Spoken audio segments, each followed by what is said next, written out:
you're gonna get us copyrighted. I wish I could send you a video of me fucking twerking so you could put that at the start. All right, But well, yeah, you can start it. what's up, ladies and gentlemen? It is Demo the Warrior here, and I am here with Austin the Artist, and this is it, ladies and gentlemen.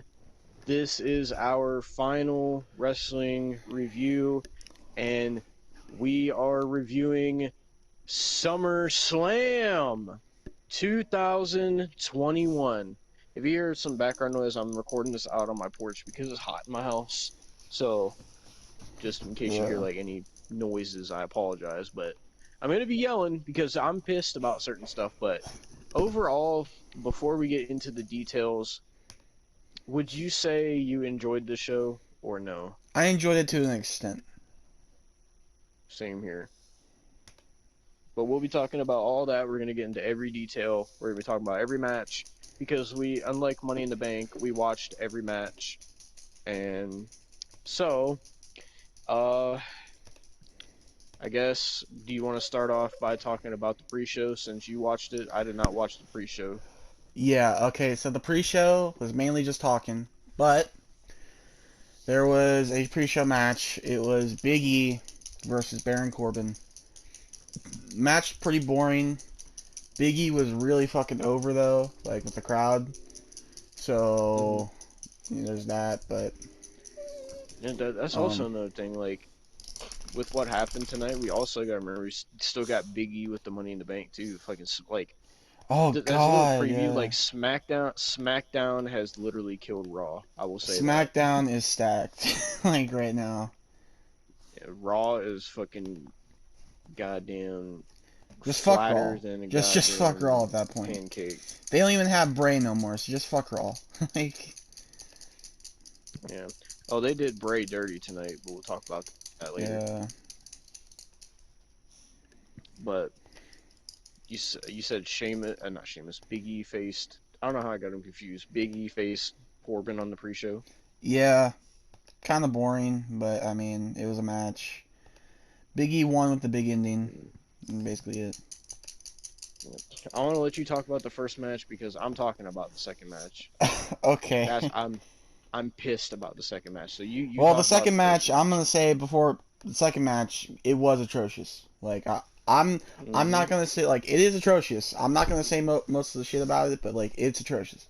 But the first match was RK Bro versus AJ and Omos, and it was, I mean, not really an RK Bro fan, so I don't know if Devin is. To be honest, both of the tag team title matches, because they had both the tag team titles defended tonight, both of them were kind of matches. Like, they weren't bad, but they weren't, like, great either. I mean, are you a fan of RK Bro at all? I mean, it's Raw, so no. But, I mean, it really just seems like Raw, like, they don't know what the fuck to do with Randy Orton. Raw needs to get their shit together, because SmackDown has blown them out of the water after tonight. Yeah. I'll even go as far as to Literally, say this, like the CM Punk shit, blown out of the water. I'm gonna say right now, yeah, in we my might as well opinion. mention this because we didn't mention it. Well, we didn't review Rampage, so we should mention it here. CM Punk came back last night at Rampage, and it was a huge moment, and it was a great moment in wrestling. It's gonna be a moment that's remembered in wrestling forever. Uh, CM Punk literally killed all the hype for SummerSlam. And so what they did tonight was obviously a response to that, but I think they did pretty well. Uh, but yeah, so With what they were dealing with, they did pretty well. You know. fuck them cars that's driving by. But yeah, uh, yeah. So just to throw it out there because we weren't going to review Rampage, CM Punk is back in wrestling now, Yeah. finally. So yeah, Took them 7 back to years, the but match. Yeah. but RK Bro, I'm not biggest fan, but I mean I see what the appeal is, I guess. Mm-hmm. But RK Bro beat AJ and Omos, which I'm not happy about because I feel like AJ and Omos' title reign was pretty underwhelming. So, there's Hmm. that. But I mean, either maybe they'll have AJ Styles where he's doing something better, maybe in a singles run again or something. I don't know.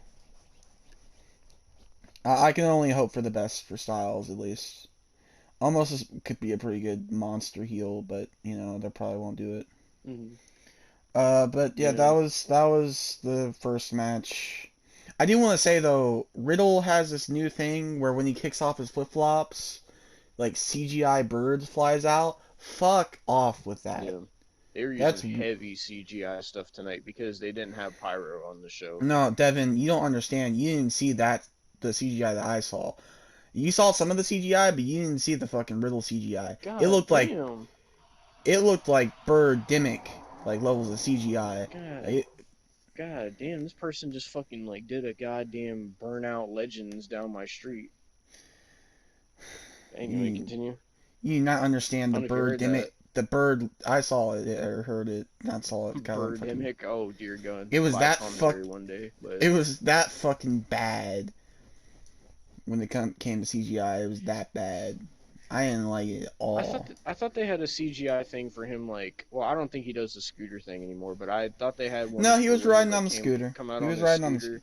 Yeah, he Oh, he rides on was? this. Okay. Yeah. I didn't see his entrance, but I thought they had like where he would come out on his scooter, like there would be birds behind him when he would come No, out of the no. entrance on the scooter. It's when he jumps in the ring and does his flip flops. That's the birds, and it fucking looked like Birdemic levels of bad. Like it looked awful. It looked like '90s fucking flash game, fucking bad. Yeah. I mean, the match itself was just eh. It wasn't the worst Yeah, match on the show. No way it was the worst match, but it was just eh. Like I'll say this for both the tag team matches, it just kind of felt like like these titles need to be defended. Here you go. Like it really didn't feel like anything special. yeah, But I mean, they're really doing nothing with Randy Orton right now. Like, but now this means we should say RK Bro did win the Raw tag team titles. yeah. Uh and so now Randy Orton has held both the SmackDown and Raw tag team titles. So there's that for his career stats. Yeah, For all you Randy Orton fans. as if he needed any more. Yeah. But But yeah.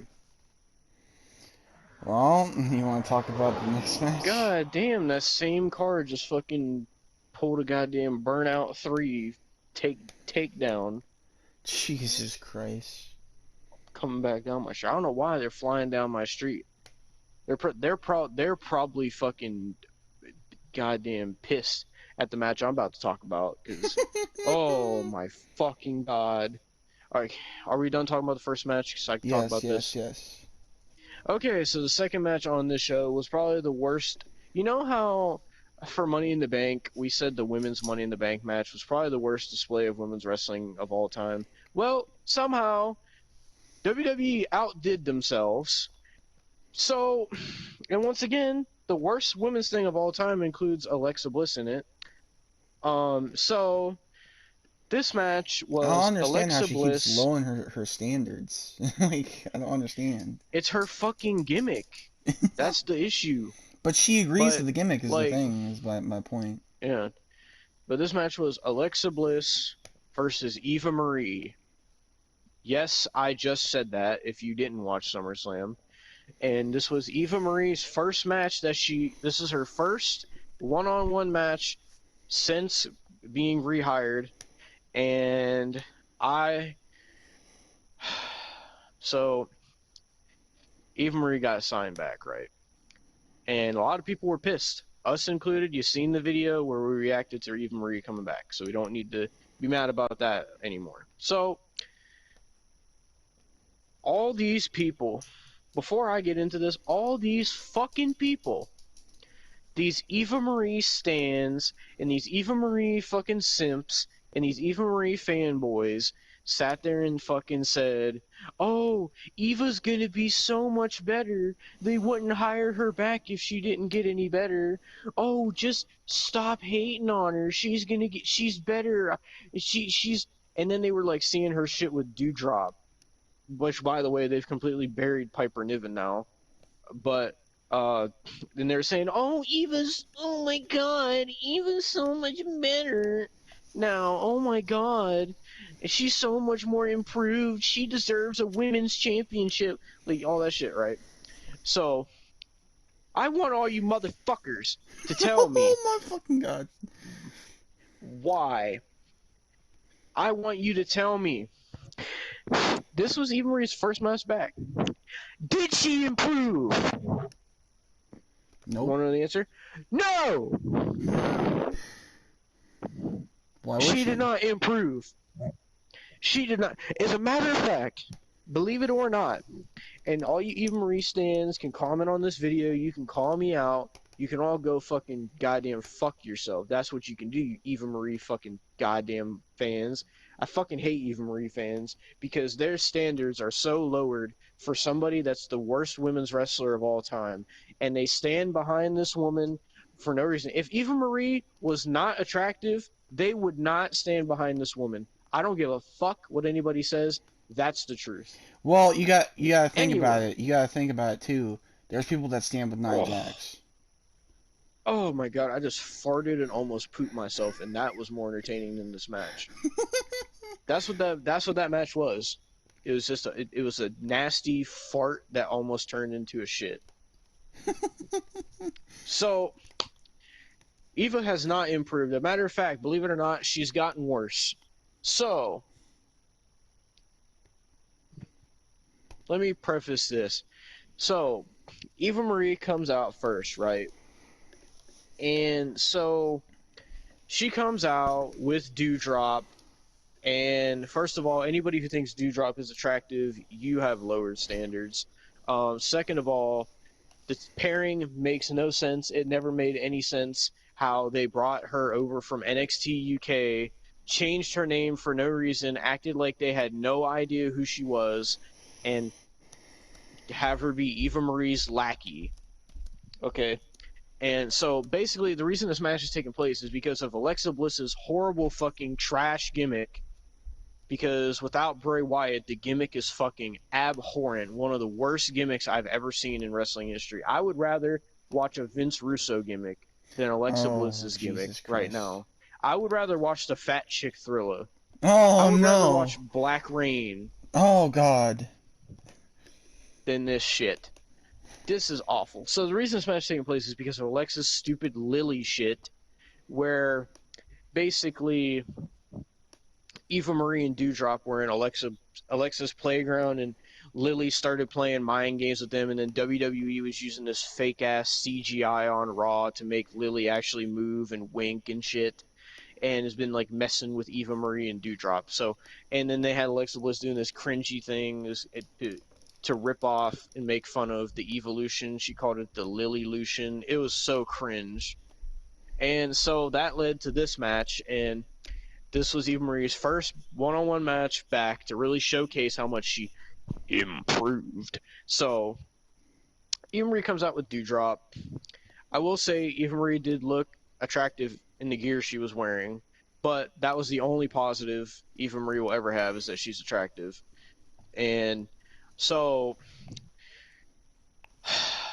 so she gets in the ring, the crowd's dead, and no one gives a shit because no one cares about Eva Marie. And to be quite frank with you, no one cares about Alexa Bliss anymore either, except the simps. But so then Alexa comes out, and she has like these horrifying CGI Lily graphics, and they look so disgusting. They look so bad. And Alexa comes out wearing this like blue and black gear. It actually looked pretty nice. I liked it. Um, then so they start the match, and Alexa puts Lily on the corner because I guess that's what she does for every one of her matches because that helps her wrestle or something. I don't know, but so they start wrestling, and uh, Dewdrop is telling Eva Marie, like, oh, you're on your own for this one. It's time for you to get in here and wrestle. I'm not wrestling for you anymore, or whatever.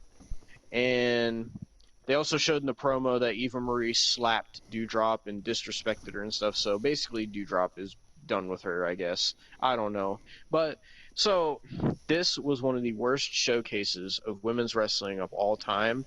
I don't know how this was allowed to be on fucking SummerSlam of all shows. I don't know who booked this match.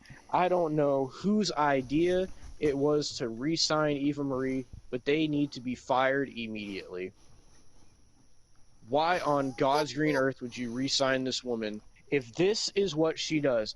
You re-sign this woman knowing that she has not gotten any fucking better. And this is the type of shit you expect me to sit here I genuinely. Oh. I'm just gonna say this right now. I had to laugh this off because it was so fucking painful. Because Eva Marie in the match, I don't know if you said this or not with your blind rage, but Eva Marie in the match slapped Lily Doll. Yes, she slapped the doll, and then she used the doll to slap Alexa.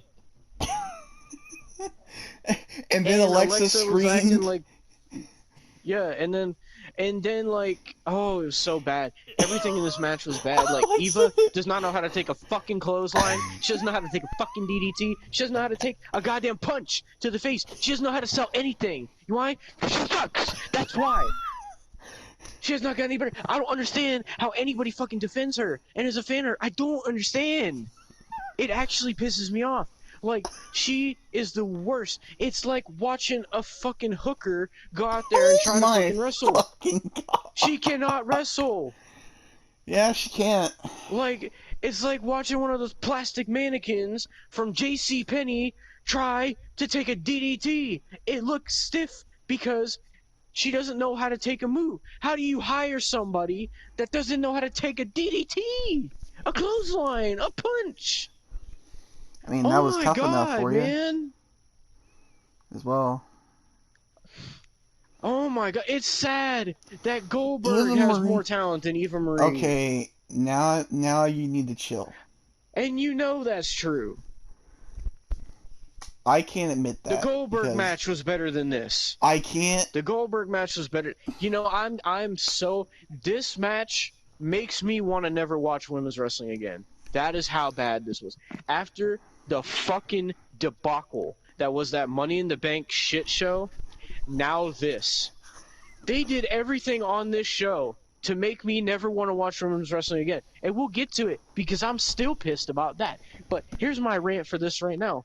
You know, I don't know if it's Vince that booked this match. I don't know if it was Kevin Dunn, fucking buck teeth.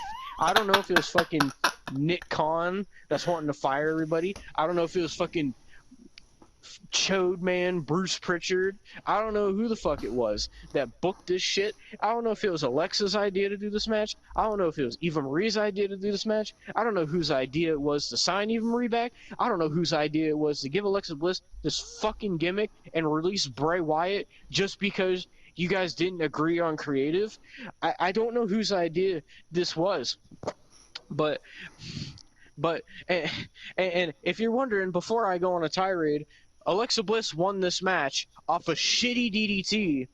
Okay, she's bringing back the shitty DDT. Yeah, it you know, made 10 times shittier because Eva Marie doesn't know how to take a face bump. Now she did the Sable. I'm so pissed. My face. She did the Sable. Oh, so Alexa wins this match and then leaves. And then after the match, Dewdrop grabs the microphone. She's like, and the loser of this match, Eva Marie. And then Eva's like, stop, don't say that. And then Dewdrop puts on Eva Marie's jacket, knowing goddamn well her fat fucking ass can't fit the goddamn thing. Puts it on and starts strutting around and fucking... I think the jacket stretched, and she walks too. out. Yes, it did. Good thing Surprised Nia you didn't Jax wasn't rip. on the show. That was one saving grace. You know, I think God was looking down on me for once and said, you know what? We already got Alexa and Eva Marie. We got the rest of the show to happen. You know, I won't put I won't put Nia Jax on tonight. Okay? I understand that's going to be too much. Thank you for that. But still, this match fucking sucked. This match fucking. This was the worst women's wrestling match I have ever seen in my life. And I don't understand how people can sit here and defend Alexa Bliss as a good wrestler because she sucks at wrestling. She's never been good. She fucking. The gimmick is terrible. It was great when she was with Bray, but they put her up from Bray. And it's became shitty ever since. She's done this stupid fucking Lily shit that makes no goddamn sense. And and then I don't understand how people defend Eva Marie. Like, one of the only defenses I see of Eva Marie is, oh, she's gotten so much better. I'm so proud of Eva. Or, oh my god, she's so hot. That's the only defenses I see of Eva Marie. Oh, I don't understand. Like, whose idea was it to put this on SummerSlam? Who thought the fans wanted to see this shit? Who thought people actually wanted to see Eva Marie wrestle on the second biggest show of the year? Who wanted to re-sign her and release Bray Wyatt, Mercedes Martinez, Bobby Fish? I can go on, but she deserves to have a job. Fuck out of here. And people are probably wondering, oh, what's going to happen next in this gripping storyline on Monday Night Raw? Oh, Dima, what do you think is going to happen with the Alexa Bliss and Eva storyline?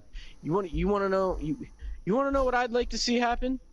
I'd like to see Vince McMahon get in the car, take these two fucking goddamn sorry excuse for women's professional wrestlers, take them to the goddamn fucking warehouse down in fucking Mexico, and you watch them fucking be attractive and wrestle there and give us something better than this.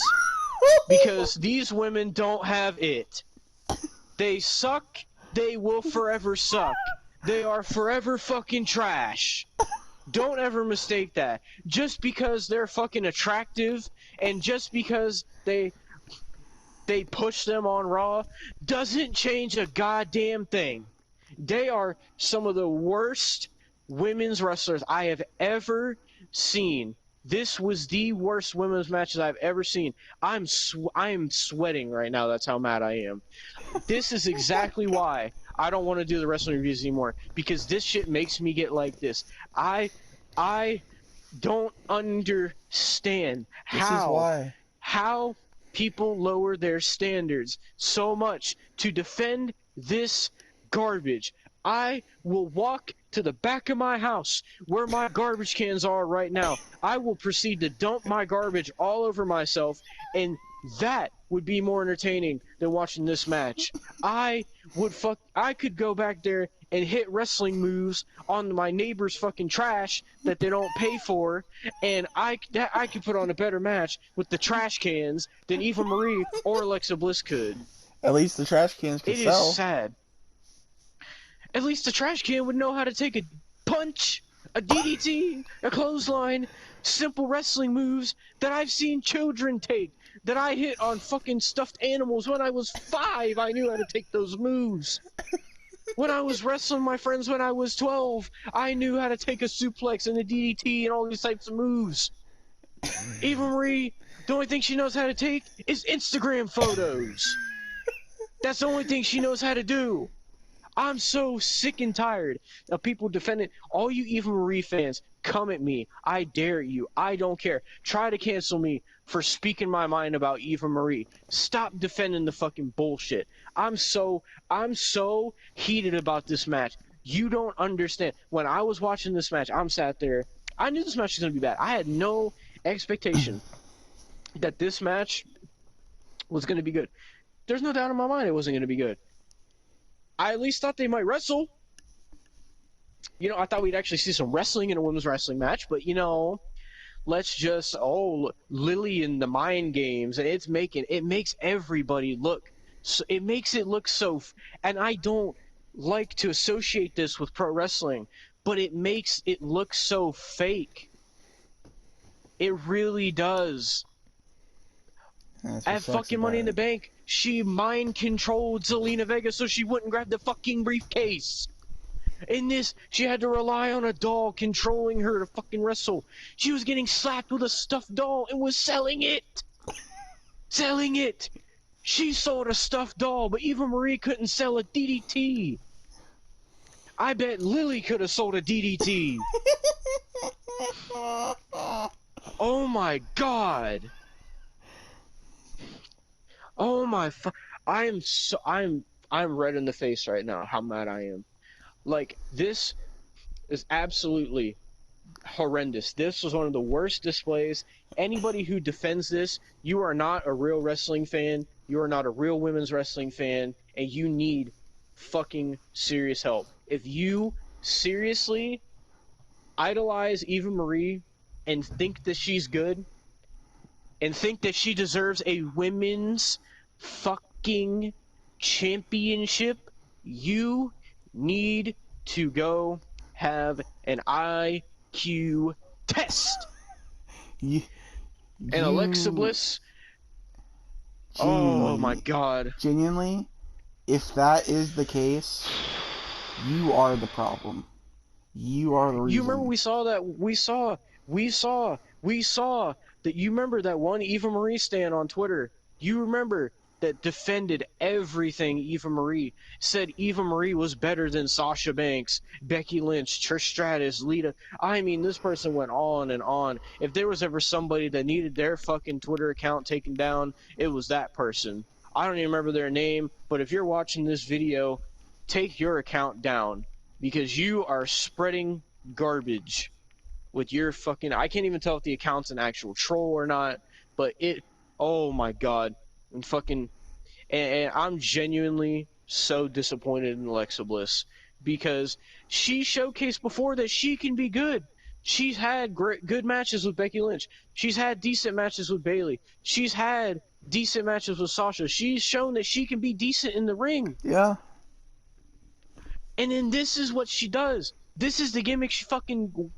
She probably doesn't have a choice in doing it, but this is what like she does, and her quality of wrestling has went down so far that this is what she puts out now. It's like she doesn't even try anymore.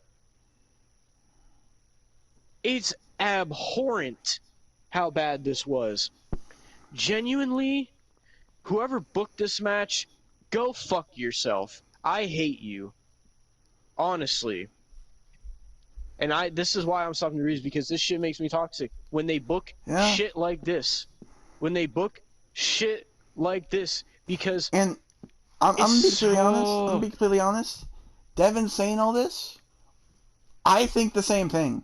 I'm just at this point, at this fucking point, I expected this from this match. I expected it. Which, of course, Austin's Devin saving did his too. anger for Goldberg. Oh, I am, yeah. But I expected it. And it's just genuinely like... It's just genuinely like, oh, great. You know, fuck. You know? I mean, that's why the Raw Women's Division sucks ass. Can you hear me? Yeah. Okay, so I don't understand. Like, you hire somebody back. You would think, did she even train? She looked so uncoordinated. She looked like she never wrestled a day in her life before. That's what Eva Marie looked like. Yeah. She acted like she'd never taken a wrestling move before. When she was trained by fucking Brian Kendrick. Honestly, Brian Kendrick, you should be ashamed of yourself. You cannot fucking... You cannot gloat about how you trained Eva Marie, because that's sickening. It makes me sick that they are paying Eva Marie money to have a job, but they're firing all these other people. That actually makes me sick. I know. Somebody like that deserves to have a fucking job. But people who are actually passionate about wrestling that you didn't fucking use it, you neglected, you release, but go ahead, let's sign back Eva Marie because I don't really know the real reason. Did they sign her back because they knew it would piss people off? Is that why they did it? I I don't don't know. know. But I swear to God, if she ever gets a women's championship, I am going to die. I swear. Like, it is going to break me. That woman should never be anywhere near gold. If she wins a fucking women's tag team title, I could give less of a fuck. But it seems like her and Dewdrop aren't a fucking thing anymore anyway, so who the fuck knows? Another team they broke up. Great women's tag team division. I'm not talking about that anymore. Want to know why? Because it wasn't on this show. Because it doesn't deserve to be on this show or any show ever again. Because those titles are the most illegitimate, worthless, useless pieces of fucking matter that have ever been created since the inception of the universe. Okay? Oh my God. Lol. Oh my fucking God. I am embarrassed that I sat there and watched that match. I as a wrestling fan, stuff like that makes me embarrassed and humiliated to be a wrestling fan. Matches like that. How can you be okay with putting something like that on your SummerSlam card? This would have been different if it was Extreme Rules or some B show that no one gives a shit about. This was SummerSlam. Summer fucking Slam with 51,000 people. The biggest audience they've had since before COVID. And this is what you give them? This atrocity? I'm not even going to call this wrestling. This was not wrestling. This was fucking garbage. Is what this was. I hope that fucking Eva Marie gets released. She does not deserve a job. I'm sorry. She can make her money being a fitness model and taking her Instagram photos and showing off her body and Don't forget her selling movie. her fitness shit. Fuck her and her movie. She can make money doing that. We're probably gonna have to do that on live commentary that one day. Do you understand that they are probably paying this woman millions? Do you understand that? I do. When now people like Bray Wyatt don't have a job. I understand. Mercedes Martinez don't have a job. I understand. Like, yeah. it is. Oh my God. I'm gonna sum this up. This match sucked. It was probably the worst match I've ever seen in my life. It was really fucking bad. Every aspect of this match was horrible. It was the worst wrestling, match on the show. The entrances, the presentation, the gimmicks, the characters, the crowd was fucking dead. No one gave a shit. No, and no you one see, will continue the to crowd, give a shit about this or Monday Night Raw. The crowd died, got resuscitated, died again, died The even crowd was further only into the hyped for 2 ground, matches on this show. and died and died The and crowd died was- and died and died. Like they just kept dying, dude. The crowd were was only dropping like invested flies. for 2 matches. Oh, I don't want to talk about this anymore. I need to calm down. I'll give you a I'm break. actually fucking pissed. Well, I'll give you a I want break. to take this glass table and I want to throw it at my neighbor's house right now. I'll That talk is how about. pissed I am. I will talk about 3 things to give you a break. First thing I want to talk Oh my about God. is this show was, for some reason, had so many celebrities on it. Logan Paul was in the crowd. But there were celebrities that were supposed to be there, but they backed out. Like Megan Thee Stallion and Mike Tyson were supposed to be there, but they pulled out for some reason. But Oh, it's okay. It's okay because they got Logan Paul, Mario Lopez, Cardi B as a song, and Tiffany Haddish. Go And fuck don't yourself. forget two Olympians as well. Oh, we don't give a fuck about them. They're not even going in the thumbnail. Everybody else can go in the thumbnail. They're not going in the thumbnail. I'll even put Dewdrop in the thumbnail before them. Oh my fucking God. Yeah. What match was even next?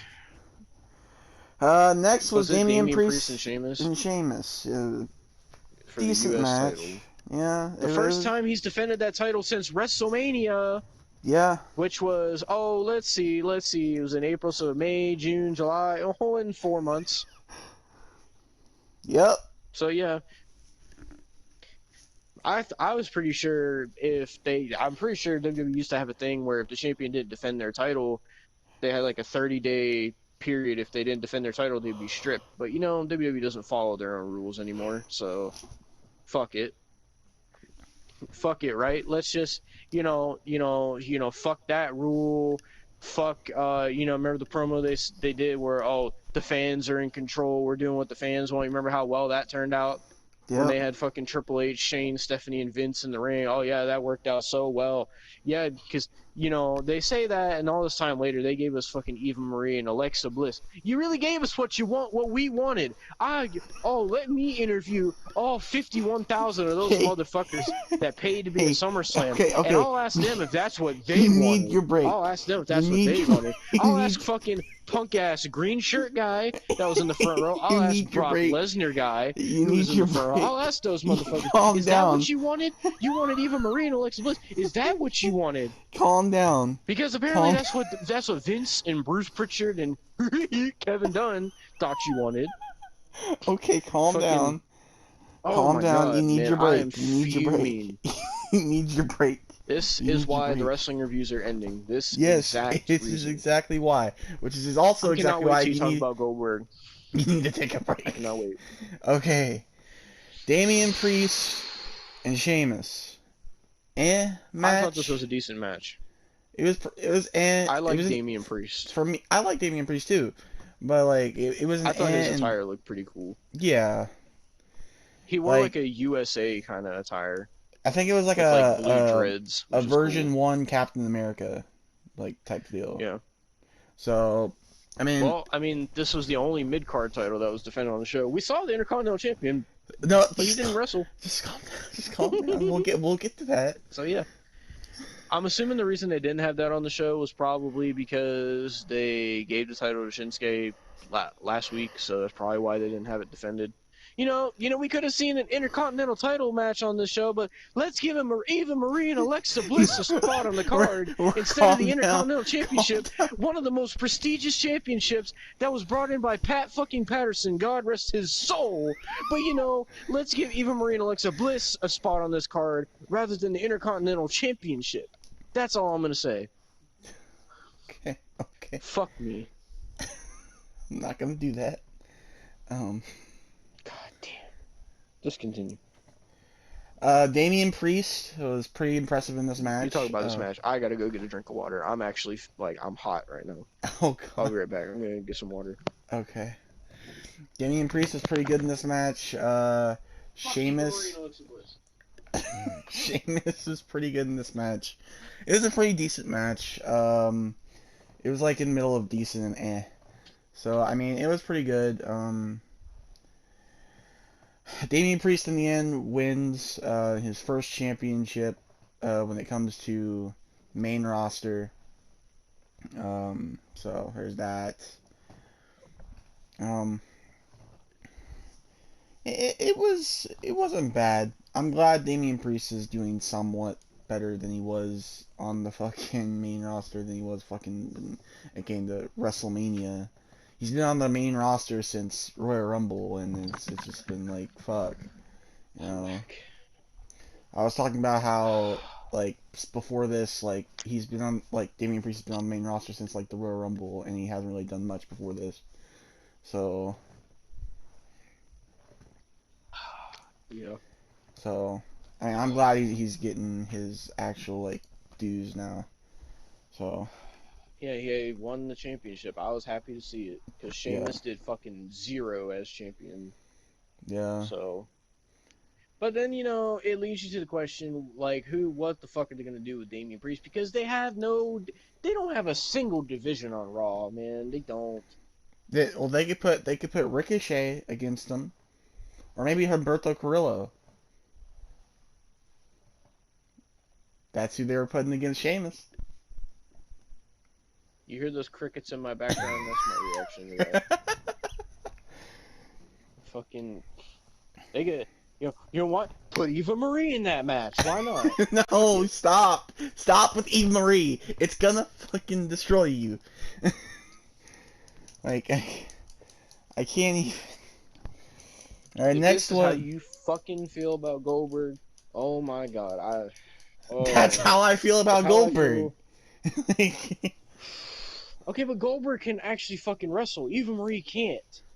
Well, Goldberg can't wrestle anymore, but like he's better in the ring than Eva Marie. I've never seen somebody so talentless.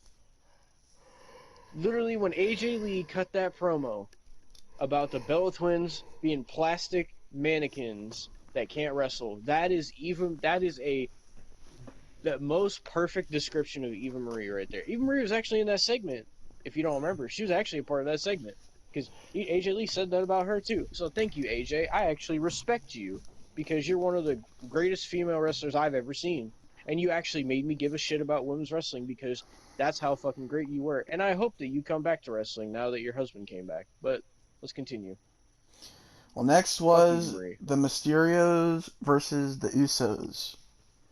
I hope Eva Marie gets fucking suffocated in one of fucking Dewdrop's fat rolls. Oh my fucking That's god! oh my god. I just continue before I keep going. I gotta drink The this water. the Mysterios versus the Usos. Another pretty match. Um, it was pretty much just like pretty much basically the same as the Raw Tag Team Championship match. The Usos retained, which kind of saw coming, but you know, either Mm, way, it was eh. yeah. So Then we have Shinsuke coming out for no reason, and then it went to the next match, yeah, which Rick Boogs did this whole thing about Shinsuke. Shinsuke came out and they were dancing with Pat McAfee, and then it just ended, and that was it. well, you want to talk about the other women's match that happened after that? Well, before we do that, do you want to talk about the WWE 2K22 thing? Oh yeah, true, true, true, true, Because true. it came on around this time, I think. I Yeah, don't even two. fucking remember, but they released the WWE 2K22 trailer finally. But you know what? And this is something I'm gonna rant about another time. But 2K being 2K, they've had 2 years to work on 2K22, right? Everybody knows that. So this game is supposed to come out next month, but guess what? They're pushing it back to next year. So yeah, I hope everybody's happy. I don't know what 2K, what's so bad about 2K22 that they have to delay it 7 months. But fuck it. But you can talk about the trailer. It's like talking about 2K is gonna get me even more pissed. I can't stand 2K. Well, it had Rey Mysterio, Cesaro, Edge. Mm-hmm. Um, Trying to think who else it had in it. Roman, obviously. Got to see In Miz. your We got to see opinion, what Becky. did it look better or worse than 2K20? Because to me, it looked exactly like 2K20. Like it looked like the same lighting, same graphics, everything. I That's what it looked like mean, to me. I feel like the models aren't as dead-eyed as 2K20. Oh, and if you didn't catch it in the trailer, for some reason, they're still using, I know you don't care, but they're still using the same Goldberg model that they've used since 2K17. Like, yeah, I don't like current Goldberg, but can you at least have current Goldberg in the game? Like, fuck's sake. They did the same shit with that same Daniel Bryan model for years, same Edge model for years. Like, come on. Change it, 2K. 2 years. Here I go again. I'm starting to sweat. Okay, stop. Take over before I go on another tirade about Okay, 2K. so Yeah, I bet people aren't used to me being this fucking pissed on reviews because it's always awesome to just mad, but I'm pissed. I'll get there later. But Oh, and I will revel in it. but Oh, 2K22 comes out in March. Why the mm, fuck? I don't know. If they if it's gonna be a good game, then okay. But if it's not, then fuck you, 2K. Like I'm mm. genuinely just like, go fuck yourself. Well, Like if 2K22 comes out in March next year, when does 2K23 come out then? that's what I want to know. And if it comes out the same year, something's gonna be fucked up. Yeah. Something's gonna be. Something's gonna be But fucked. Unless they do a 2K Battlegrounds 2. you're only wishing that on yourself. I hope you know No. that, because I would never play through that. You No. played through the first one. I don't know why. I don't know how. But I if they thought make a second maybe. one, you're bringing that on yourself. I thought maybe it would be better than fucking 2K20 at least. Nah. Nah, man. Nah. But Yeah.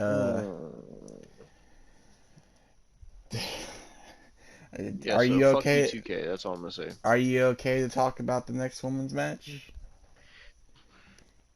Was this the SmackDown Women's Title match? Mm-hmm.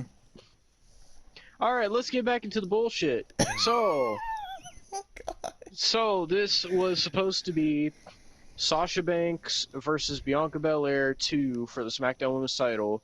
So they showed the promo and they played the Cardi B song in the promo. That's the whole reason why they got this fucking song.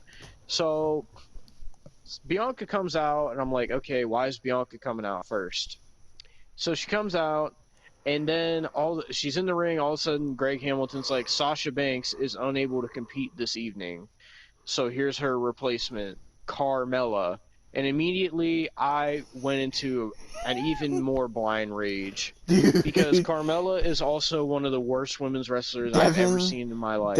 Devin legit said if they would have had well, we'll get to why they didn't have Carmella on like wrestling, but if they would Mm-hmm. have had Carmella wrestling, he would have turned the fucking stream off. He would have fucking I was going to leave the stream until the match was over and come back yeah. after. Literally. I was not going to sit there and watch another Bianca and Carmella match when Bianca beat her 5 times. But you know what? None of that matters because Carmella comes out, they're about to start the match, and then Bianca's like, "Okay, Sasha, you're running scared from me. You might not be here tonight, but one day soon we will share the ring again." And then it looks like, and then she's like, "Right now I'm gonna." She looked at Carmella. She said, "I'm gonna beat your dusty ass," or whatever she said. And then right before the match started, all of a sudden, Becky Lynch's music plays, and the crowd goes fucking insane. Becky Yep. Lynch is finally back. Becky Fuck you, Lynch wrestling news comes out. now. Fuck you. Yeah, fucking bitch making the fucking Becky Lynch is pregnant again. Becky Lynch and Seth Rollins are having 18 children, like goddamn fucking whatever that show was where they had 19 18 kids kids. I don't even accounting. remember. Yes, that fucking goddamn shit. Like this, literally, what wrestling you know to say. But this was a positive moment because I was actually happy. Becky came out, and I was so happy to see Becky because it felt like so long, and it was great to see Becky again. The crowd was going crazy. Great moment. She comes out, walks to the ring, gets in the ring, and is having a stare down with Bianca, and the crowd's chanting "Holy shit!" And Carmella's just standing there like a dumb plastic bimbo, like she is, and fucking so Becky Lynch grabs a microphone and says, well, basically, first she attacks Carmella. Thank the heavens above, Carmella got her ass whooped by Becky Lynch. Then Becky Lynch got back in the ring, and she grabbed the microphone and she looked at Bianca and she was like, "How about me and you blow the roof off this place right here, right now for the SmackDown Women's Championship?" And then Bianca accepted, and then so it was on Becky Lynch versus Bianca Belair for the SmackDown Women's title. I'm hyped. I'm like, here we go. I want to see this match. This is actually making Bianca feel fucking important. And it's like, holy shit, Becky Lynch is back, right? Right? So they shake hands. Match starts. Becky Lynch hits a rock bottom. 1, 2, 3. Yeah. That was it. New SmackDown Women's Champion. Now, I'm torn because I want to ask why. Simple reason being, why have Bianca beat Sasha at WrestleMania? Actually, further back, why have her win the Royal Rumble, beat At Sasha number in the main 3. event of WrestleMania, beat Carmella 18 times, beat Bayley 18 times, beat everybody on SmackDown, Zelina, all the fucking scrubs.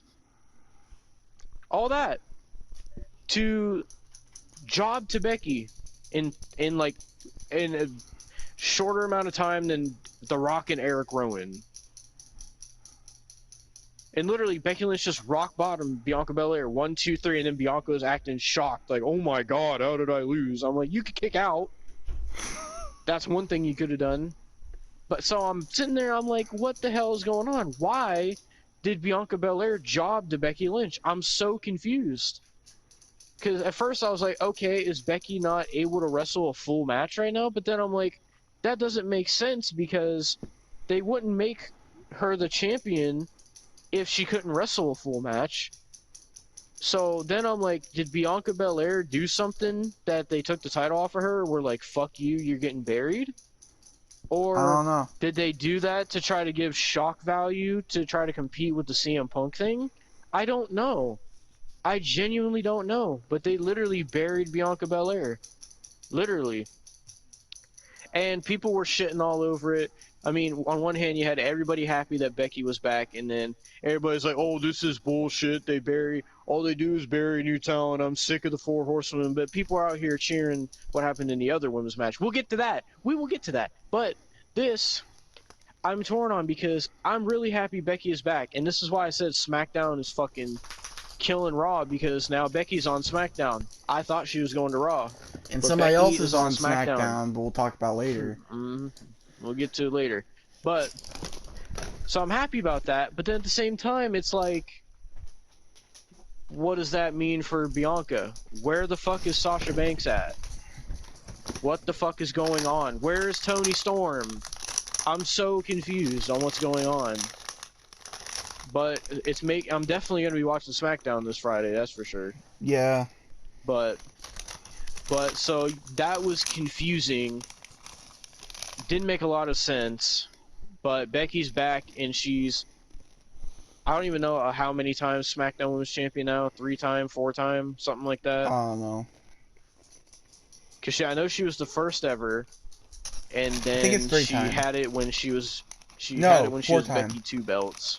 It's 4 times. Well, anyway, so that was that match. They buried Bianca. Becky's back and she's on SmackDown. Thank Christ, because I thought they were gonna put her on Raw, and it's gonna be the same old the man Becky. I hope she's not still going with the man gimmick. At least not as cringy as it was before she left. But we'll see. But what was the next match after this? Or what It happened after was this? Don't Hinder the Gender versus Drew McIntyre. Or Drew McIntyre. Yeah, so this was something they started at Money in the Bank, because we talked about it on the review where Jinder Mahal cost Drew the Money in the Bank because for some reason he wanted to cost Drew the Money in the Bank, and he has a personal problem with Drew. And then Jinder Mahal and his cronies have been attacking Drew McIntyre, but Drew's been fighting them off with his sword. That's been the whole story. So then we get to this match, and after the Becky Lynch thing, this is when the crowd died back down. They fucking were dead quiet when Jinder Mahal came out. They were quiet when Drew McIntyre came out as well. Like, Yeah. people really don't care about Drew McIntyre anymore. And it sucks, because he's a great wrestler. It's just, you have no reason to care about him right now. But, so, their match was fucking boring. No one gave a shit. The crowd was dead silent. I think even Austin said, like, people were on their phones, people were talking to each other, people were going to the bathroom during this match. Yeah, Like, legit. no one cared, genuinely. Oh, and speaking And, of the bathrooms, it's actually, like, I'm gonna say something before we get back into that. Apparently the stadium, I was seeing on Twitter, bathrooms are overflowing, like toilets are overflowing. People said, like there was no pyrotechnics, there was yeah, they didn't have any like pyro. bad air Yeah, conditioning. all they had like, was smoke. That's the only pyro they had. Like everything was awful. Oh, and flames. Yeah, We'll get to everything was that. awful. Apparently there. Yeah. Oh, and So- the power was like off as well, and then the concession stopped like halfway through the show. Yeah. So, this match was boring. Drew McIntyre won. Nobody expected any different. Claymore kick, 1, 2, 3. It wasn't that Wasn't long too long, either. but I ask again, why does this get a spot on SummerSlam, but the Intercontinental Championship doesn't? I Because don't digress. don't hinder the gender.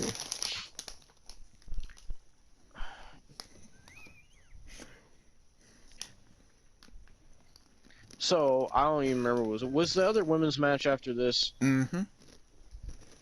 Okay, when I get to suffer through one more match, and then finally we get to talk about something we loved, and Austin gets to talk about something he fucking hated. Finally. Mm-hmm. Oh my god. Okay, so I'm taking the reins on this one because, like, this makes me want to give up on women's wrestling. The Alexa Bliss and Eva rematch did, and this doubled down. And you know what? I'm gonna tell you right now, I'm gonna say this. I didn't care about this match. Hmm? I didn't I'm even gonna say watch it. this right now. I am 100% completely done with Raw. I will never watch it again. I will never watch a Raw women's match ever again. I'll watch SmackDown women. I'll watch the SmackDown women.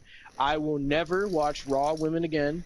I will probably never really watch NXT women again because their women's division sucks ass now.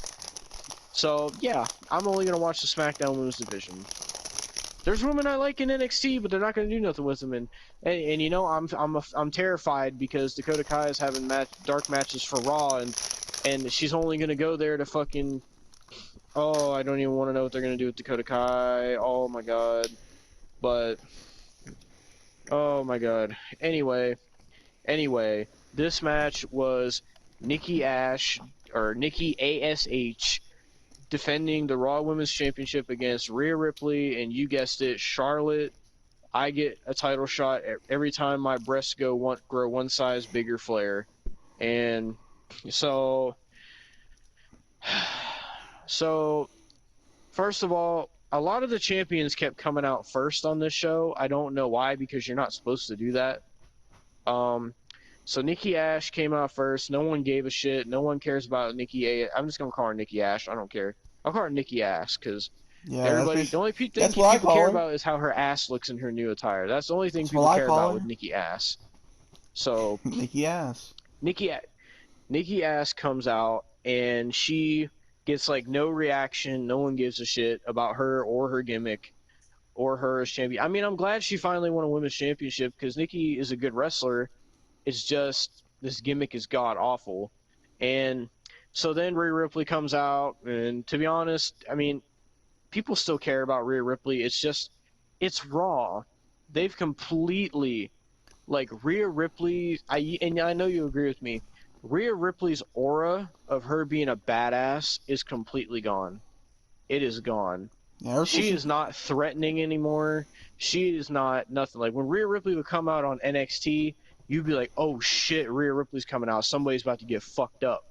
But yeah, now on Raw, you're just like, "Eh, it's the fucking Aussie." Like, oh, it's the goth Aussie. Ooh, so edgy. Like that's what I she think it's comes off as Aussie, now. I believe. Aussie, fucking bussy, whatever. I don't give a shit, dude. And the only reason I said that was because somebody had a sign. What did it say? SummerSlam this bussy is what it said. So then Charlotte Flair comes out, and her entrance takes forever, and her coat didn't even match her gear. And Charlotte looked like she didn't even want to be there.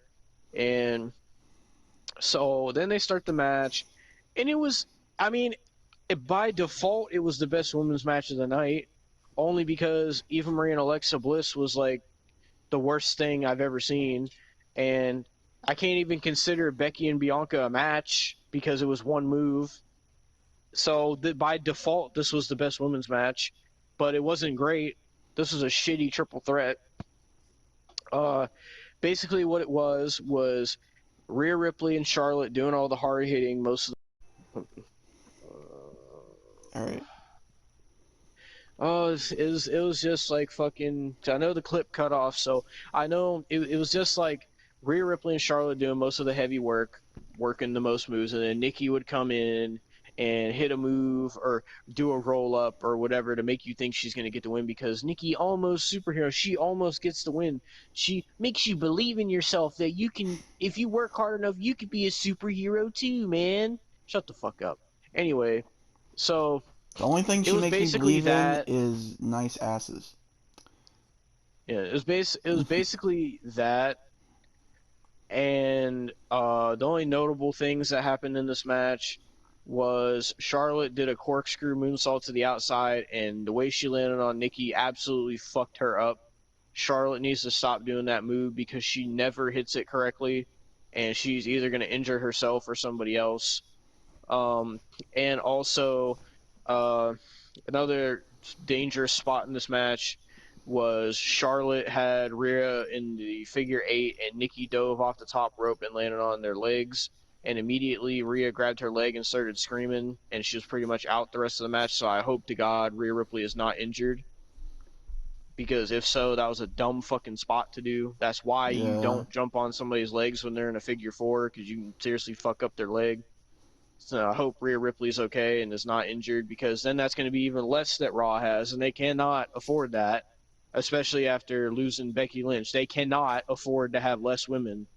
They can't. They literally can't. They can't, like, Raw literally cannot lose anybody else at this point. They can't. So basically, after that, Nikki tried to beat Charlotte, but then Charlotte. So Rhea was obviously she couldn't stand on her legs. She was trying to do the riptide, but couldn't do it. Then got thrown out of the ring, and then Nikki tried to do her finisher on Charlotte. Charlotte countered into a figure eight, and Nikki tapped out. So now Charlotte Flair is a 12-time women's champion. And that's how that ended. That fucking garbage. And you know what? The funny thing was, in this match, they were really putting Nikki over as the babyface. That she got zero reaction from the crowd. But when Charlotte won, the crowd popped. The crowd cheered Charlotte. I never thought I'd see the day people would be cheering for Charlotte winning another title. I don't understand it. I don't understand it. And then the people had the gall to complain about Becky Lynch, who just came back for after being gone over a year. I understand being upset about the way the match went, fine. But you're not going to be pissed about Charlotte winning her 12th championship? So number one, the Nikki gimmick was a joke.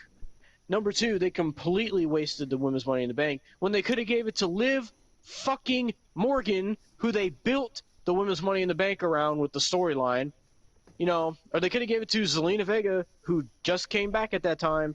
But, you know, let's give it to Nikki and then have Charlotte take it off her anyway. Great job. Great fucking job. And you know what's funny about Money in the Bank? They already advertised Money in the Bank for next year. They're having Money in the Bank in the same arena that SummerSlam was in tonight, next year. I Oh, think it's a I bet July 4th weekend. I bet you the people that were in that stadium are so happy about that. I can't wait to see. Oh, I swear to God, if Eva Marie's in the Money in the Bank next year, that is. If they somehow put Eva Marie and Nia Jax in a Money in the Bank match, that will be the death of women's wrestling. Dude, women's wrestling's We will already not be doing dead. reviews by then, so it doesn't matter to me. Like Yeah, women's Raw, at wrestling. least. The only women's wrestling that's still alive is SmackDown, but even that's like barely alive. But Raw is completely dead. SmackDown's on its last legs, dude. Like, I mean, women's wrestling is fucking dead. It Well, was more hopefully alive Becky Lynch. in the Attitude Hopefully Era. Becky Lynch is going to be what the SmackDown women's shit needs to get it reinvigorated. I'm gonna say this. I want to see. Go ahead. The Diva Search made the women's division more alive than it is fucking now. At least I got to look at at least I got to look at Maria Kanellis in the bikini. At least I did. You finally joined my side of the argument. I'm so happy. Like, this legit. is what I've been saying. Like, legit. At least I got to see Maria Kanellis in the bikini when I was in that video. At least. I said this at WrestleMania about the women's tag match. I said the Divas era was better. And now here it comes, full circle to SummerSlam. Now Austin agrees with me. Yeah. It's fucking better. At this fucking point, yeah. I'm hoping Becky Lynch will be what the SmackDown Women's Division needs and gets it reinvigorated. I hope, because I want to see Bianca have an actual match with Becky, because I think that could be a good women's match. I want to see fucking Becky versus Toni Storm, definitely. I'd like to see fucking some of the other women get a chance, like Liv Morgan. Push her, please. Fuck's sake. But I'm hoping. But in terms of, to be honest, Raw has, I mean, not Raw. God, I almost made a fucking, I would have had to fucking go baptize myself if I would have said that. SmackDown has the best women's division in WWE right now. That's sad, because NXT had the best for a long time. NXT's women's division is garbage now. Literally, SmackDown, look at it this way. NXT has Dakota Kai, Raquel, Io Shirai, Zoe Stark. Okay, those are decent. Then they have Ember Moon, They have Candice LeRae, Indy Hartwell, And then beyond that, Priscilla Kelly, no one cares. Frankie Monet, they're misusing. Jessie Camilla, who gives a shit. And then Caden Carter, Casey Catanzaro, all you do is TikTok, so fuck off. All these women's matches. Casey Catanzaro does more for Ricochet. Oh, you know what about Casey Catanzaro? Actually, all these fucking women's matches fell flatter than her ass and her chest. So there you go. You're joining my argument. You're joining my argument. There you go.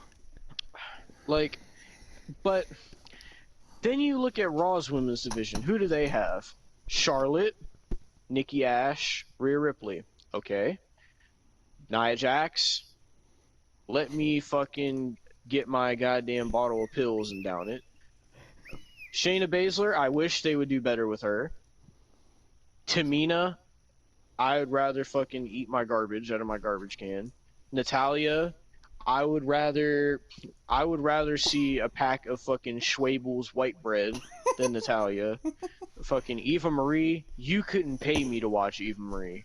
You could not pay me. I would not take $1 billion to fucking watch Eva Marie. Fucking Alexa Bliss, she was decent, but now she's god awful. One of the worst gimmicks I've ever seen. Then you have Doudrop. Doudrop, not attractive at all, and they completely ruined her because she was a decent wrestler as Piper Niven, but now they ruined her with this gimmick. So, and by the way, Raw still has Naomi if you didn't know, but they don't use her. So. Naomi's fucking great, by the way. Naomi's a great wrestler. They just don't use her. So then NXT UK's women's division. Nobody watches NXT UK, but the only notable people they have is Kaylee Ray, Miko Satomura. They have Blair Davenport now. They have Xia Brookside, and that's really all the notable women they have there. So then you move to SmackDown. SmackDown has a decent women's division. They now have Becky Lynch, great. Bianca Belair, great. Sasha, great. Bayley, great. Toni Storm, great. Tegan Nox, great. They have Carmella, dog shit. Shotzi Blackheart, well, her name's just Shotzi now. They have Zelina Vega. She's a good wrestler, but she's getting trashed. Liv Morgan, I wish they would push her. Like SmackDown has fucking a decent women's division that they can make something out of. They have a great roster in general. They have a great roster in general. That's why SmackDown is the best show, and I keep telling people this. SmackDown is the best show in all of wrestling right now, including AEW. Even though now that they got CM Punk. Punk is going to be the best part. CM Punk is going to be. I look at it this way: CM Punk is going to be the best part of every AEW show, but that doesn't make the rest of AEW better just because CM Punk is there. That only makes CM Punk stuff important, and it makes AEW CM Punk is stuff an might be atrocity. amazing. I'm gonna say like this: CM Punk AEW is an stuff atrocity, there, but CM Punk like will not CM be. Punk stuff, like all the matches CM Punk has and all the promos he does there are going to be great because he's CM fucking Punk. But that's not going to change anything else bad on AEW.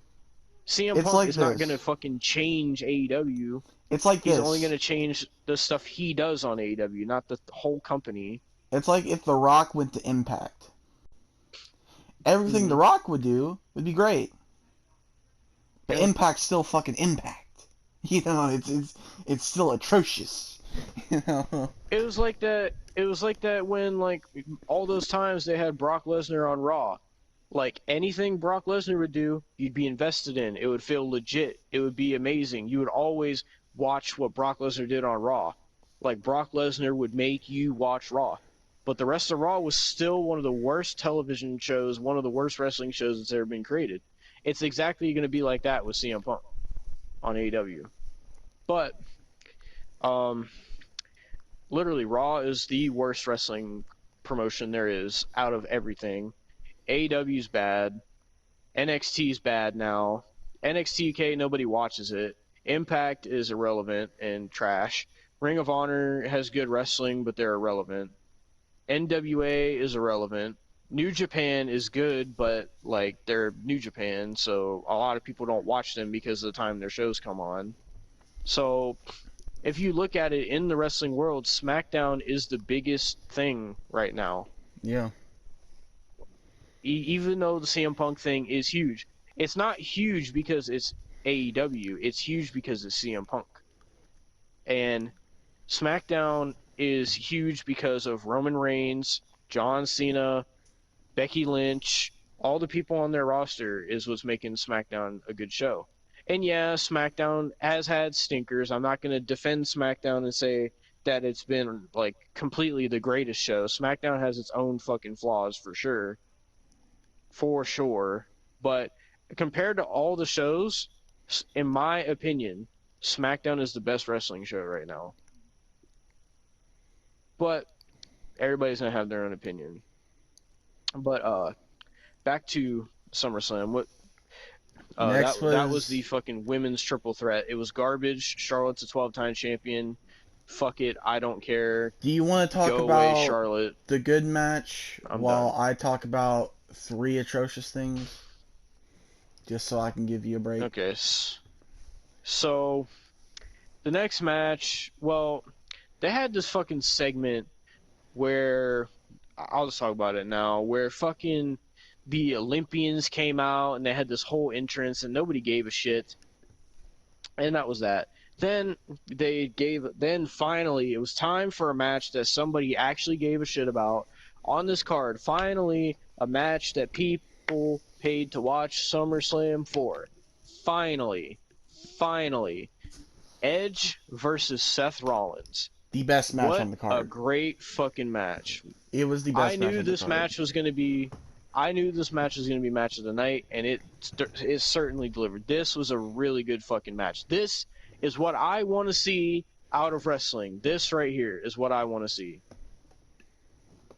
So, Seth Rollins comes out first, and he's wearing this really weird gear that I didn't like. I know MDT is going to make fucking 5 wrestling figures of the same fucking guy. I know he is. I know he is. I'm just waiting for him to upload it.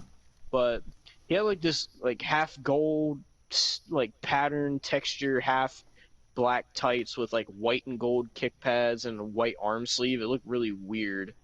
And he also had like this like black nutcracker jacket. It really looked weird. Then Edge came out to the Brood theme song, and like Edge came up through the flames like back in his Brood days. I was hoping that he was gonna have Gangrel with him. I thought that would have been fucking sick if they had Gangrel come up through the flames with them. But I No. don't know why they couldn't. Gangrel is literally doing nothing right now. But whatever. Um, so did you say hang on? No. Oh, okay. So Edge comes up through the flames with the Brood theme song. It was nice to hear the Brood theme song again. Um, and then he walks a little bit forward, then stops. The lights go out, and then Alter Bridge starts. It was a really Edge probably had the best entrance of the whole show, to be honest. Well, he had the He only was like special entrance. he was like, you know how like Triple H always has the best WrestleMania entrance. Edge was like that for SummerSlam, Yeah. but and Edge had smoke and flames. He had the most pyro out of anybody too. If you want to consider that pyro, I guess. But so Edge was wearing like this black and red gear. I didn't like it too much, but it was better than Seth's gear. So this was a really good match. Like this is a match I always wanted to see Edge have. And I remember watching like the story of this match was they used like the clip back in 2014 or whenever it was when Seth put his boot on Edge's neck at the time when Edge couldn't wrestle anymore. They used that as part of the story, which I was surprised that they did because they usually don't do stuff like that. Yeah. Uh, so the whole premise of this match was that, and like Rollins feeling like he deserves a title shot and is pissed that Edge is getting the title shots. So that's why he's pretty much screwed Edge out of winning the Universal title from Roman at Money in the Bank in that 45-minute match, by the way. So it led to this match. So they were hitting a bunch of great moves, a lot of good back and forth between them, a lot of technical wrestling, both two of the greats of technical wrestling, I'd say. Edge, one of the greatest that's ever wrestled. Seth Rollins, honestly, like, I've been stale of Seth Rollins a few times, but I got to be honest, the dude really does have talent. And he's probably one of the Yeah. best wrestlers of this past decade, to be Yeah. honest. Like even though I've been stale on him, like I have to give Seth his props when it comes to in-ring ability. They killed it. Like they were doing all kinds of stuff, countering each other's moves, counter submissions. It was fucking crazy. Like Seth countered the spear into a pedigree, Edge countered the stomp. Michael Cole was messing up some moves. Rollins went for a Phoenix Splash and he called it a corkscrew moonsault. Oh, Pat McAfee said it too. Same And thing. then Edge did the educator and they called it an execution. Um, Edge also hit an execution on Seth. He at one point speared Seth, and Seth did this really great fucking sell. Um, they were kicking each other's ass, man. The crowd was fucking over the moon about this match. They were chanting, "This is awesome!" Like this is what the people came to see at SummerSlam, Yeah. and this match oozed like big pay-per-view fight feel. Like this is going to be this is going to live on as a classic SummerSlam match. Um, so in the end, Seth went for a stomp, and then Edge caught his foot and then dragged Seth down into it looked like a clover leaf, and then Seth was able to get out of it, and then Edge put him in a crossface and kept holding the submission, and then Seth kept trying to get out of it, and then Edge starts slamming Seth Rollins' face against the mat over and over and over and over and over, and then wrenches in the submission so deep that Seth taps out. And it So was Edge great. defeats Seth Rollins by submission. Best match of the night, by far. Every aspect of the match was good. The counters were good. The technicality was good. The back and forth was good. The crowd was invested in everything they did. Very, very well done match. Best match of the night. Honestly, probably one of the best WWE matches I've seen in a while. Um, this was better than Edge and Roman at Money in the Bank for sure. We'll talk about Roman later, but now with this match out of the way, we move on to Austin's favorite match of the No, wait, evening. hang on. Bobby Lashley. That's not it. Wait, That's what? not it. You're forgetting stuff. What? First of all, Oh, the I'm going to talk fucking about Miz and Morrison segment. well, before I talk about that, I want to talk about the commentators because Pat McAfee, All right. the nobody known as Jimmy Smith, and Michael Cole need to go fuck off. This entire goddamn show, they sucked Put Corey ass. Graves and Byron Saxton in there too. I ain't even All listen the to Corey. commentators were bad. I ain't even listen to Corey and Byron. I just genuinely don't listen to them anymore. So All the But commentators are bad. they're all awful. I enjoy Pat McAfee a little bit, but he's starting to get annoying for me. They're all fucking awful. Commentators suck ass. Plain and simple. You know? Now, when it comes Oh, what I wouldn't to give to have Mauro Ronaldo back dude, on Mauro SmackDown. Ranallo, if they really wanted a good announced team, Mauro Ranallo, Nigel McGuinness. Yeah. That'd be amazing. Or even fucking Vic Joseph as well. Vic Joseph's pretty good on commentary. Yeah, Big Joseph. Fuck, I'd even take goddamn Wade Barrett over fuck or some, I'm sorry, Stu Bennett. Ow. No, it's Wade Barrett. Over fucking. Oh, okay. I didn't It's know what Wade they were Barrett. calling him, but I'd rather take him over fucking the commentators they have now. Yeah. Fuck Beth Phoenix though. And Beth Phoenix can go fuck herself. She can go fuck Edge. Um. Now we talk about fucking John Morrison and The Miz coming out talking about their Yeah. dripstick. I don't want to know what the Yeah. So dripstick is an allegory for. I feel like it's an allegory for something, and I feel like I know yes, what it is. they showed like on the pre-show how they did an interview with Miz and Morrison where they showed up in like a water truck and they said that SummerSlam was dry, so they were gonna moisten everything up and it was gonna be awesome. So then they come out. They didn't even get an entrance, by the way, and so they're standing there talking about how SummerSlam was dry and needs to be moistened up, and they came up with this amazing idea for the Dripstick 2000. So then the Miz is like, he's asking Morrison to bring it out, and then Morrison's like, I thought you had the dripstick. And then they start arguing about the dripstick, and the Miz is like, well, if you don't have the dripstick and I don't have the dripstick, then who has the dripstick? And then out of the crowd walks Xavier Woods, dressed up in a Scott Hall inspired attire, with his hair slicked back and a toothpick in his mouth. And he's wearing this thing that looks like a Ghostbusters proton pack, but it's like a big ass water jug, like one of those big Yeah, ass ones they put on like water dispensers. Um, and it said like drip stick on it, 2000 on it or something. And it had like a gun on the end that which it basically is a fucking water gun. That's all it was. yeah, And so then this segment was pointless.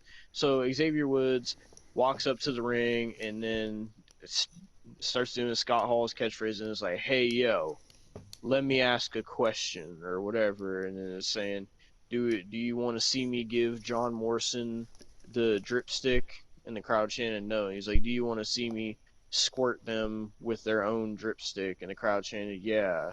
And then he fucking did another Scott Hall quote where he said, "This one's for the good guys" or something like that. And then Miz was like, "Don't you dare squirt us with that." And then he squirted Miz and Morrison with the dripstick, and they got all wet. And then they ran out of there. And then Xavier Woods walked up the ramp, and then that was that segment. Completely pointless. now I will take over. Yes, sir. It's time to talk about the WWE Championship match: Bobby Lashley versus Goldberg. This All was right, Austin's prime time right here. this was okay. I'm gonna say this: the match sucked because it's a Goldberg match, but the ending and the after was the best thing Mm-hmm. in the fucking world. Because we're not even gonna talk about the match because Bobby Lashley No, you gotta won talk by about the four. match. No, I will talk Goldberg about was the match. whooping his ass most of the match. I don't give a fuck. Okay, let me No, no, have no. my You. fine, No, fine, no, fine, no. fine, No, no, fine, no, fine, no, fine, no, no, fine, no, no, no. fine. I'll talk about the match. You ain't getting out of this one. Goldberg came out and Bobby Lashley was already out there Yes, and the they crowd was fought super behind Goldberg. because they're fucking sheep. But Goldberg was go looking jacked though. I can't even lie. He got himself in shape, I don't but give a he still shit. sucked. Um, Goldberg was kicking the crap out of Bobby Lashley for a bit. It was funny because I was sitting there watching it, and every time Goldberg hits a move on Bobby Lashley. Austin's just screaming. He's like, Bobby, quit fucking letting him do that to you. Fucking stop. And Austin's getting so pissed. I was getting pissed because this is a 57-year-old man, and Robert Franklin Lashley was letting him manhandle him, and it was pissing me off. Finally, Bobby Lashley started whooping his ass. Thank God. But he whooped his ass so much that they had to stop the match. Boom. Yeah, And something then, happened where I don't know what part it was, but something happened where Goldberg fucked up his knee, oh, and that's why they had to stop the match. I'm glad he did. But the best thing happened because Bobby answered my prayers, and he kept hitting his leg and hitting his leg and hitting his leg. He wailed on that motherfucker. It was like, yes! It was the best thing ever, dude. Oh, it's the best thing ever. Yeah, and then, literally Goldberg could not stand. he cannot stand, and that's a good thing. Now, maybe they'll keep him at the retirement home. Maybe he could stay there. But then his son comes out and gets fucking immediately hurt locked. It was the best fucking thing ever. Dude, it was great. He literally fucking springboarded, tried to put Bobby Lashley in the sleeper. Bobby Lashley fucking threw his ass down, put him in a hurt lock for like 2 seconds, and then he's fucking out. He was out. And then fucking Bobby Lashley got out of there, and then MVP was like, Goldberg like crawled over to him, and Goldberg was like pissed that Bobby Lashley put his hands on his son, and MVP was Dude.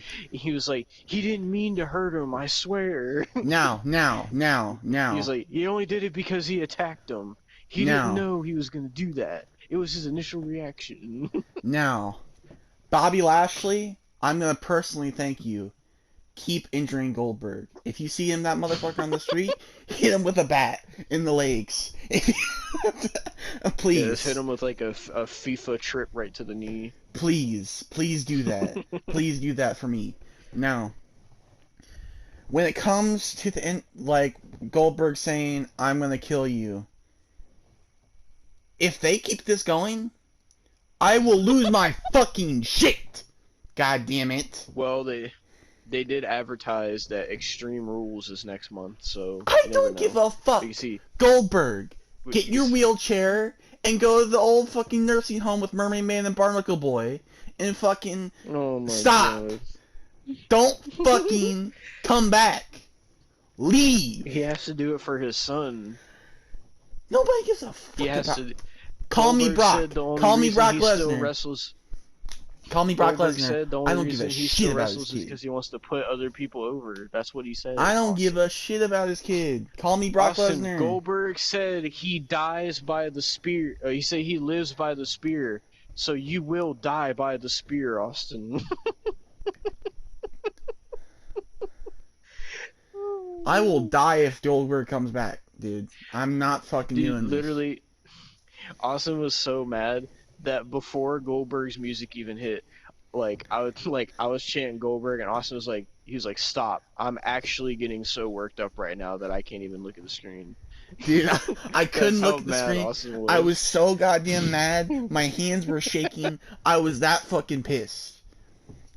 Like, I was so pissed. Okay, but would you say that this match was better than the Eva Alexa match? I would say the afterwards of the match was better. That's good enough for me. You heard it here. Austin thinks a Goldberg match was better than Eva No, Marie it wasn't the it wasn't the match. It was the thing that happened after where Goldberg got his fucking. Their match had actual wrestling in it. I don't give a fuck. Bobby Lashley at least knew how to take bumps.